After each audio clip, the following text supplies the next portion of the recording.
It's showtime! Nasa Kapuso Network na! Sino-sino kayang mga Kapuso stars ang magiging regular dito?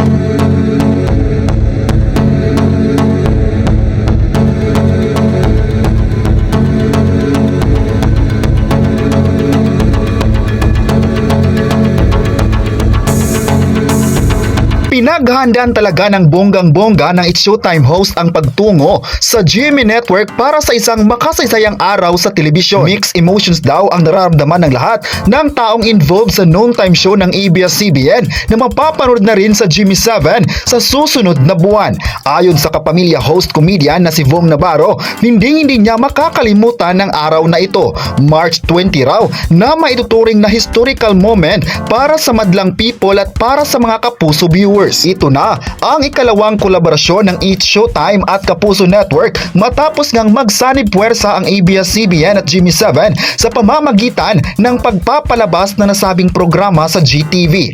At ngayong Miyerkules nga, ginanap ang It's Showtime sa GMA contract signing sa Studio 7 ng GMA7 kung saan nagkita-kita ang mga bossing ng Giant Network. Sa panayam ng Fast Talk with Boy Abunda, sinabi nitong grabe ang kaligayahang nararamdaman nilang lahat sa show. Talagang grateful sila at nagpapasalamat sa Kapuso Network. Halong-halo raw ang kanilang emosyon at naging iyakin sila dahil nararamdaman nila ang saya at ang hirap daw paniwalaan na nangyari ngayon ito na ang It's Showtime na mula sa GTV ay ipapasok na sila sa GMA Network. At sa tanong kung sino-sino ang papasok na Kapuso stars sa It's Showtime, inaayos na raw ang daily at kung iba-iba o magiging regular. Inaayos pa raw ito ng ABS-CBN at GMA Network. Bukod kay Vong Navarro, present din sa naganap na historical contract signing ang iba pang host na showlad ni na Vice Ganda, Ann Curtis, Vong Navarro, Jong Hilario, TD Corpus, Jukes Jaqueta, Karil, Ryan Bang at marami pang iba. Present din sa event sina GMA Chairman Attorney Felipe L. Guzon,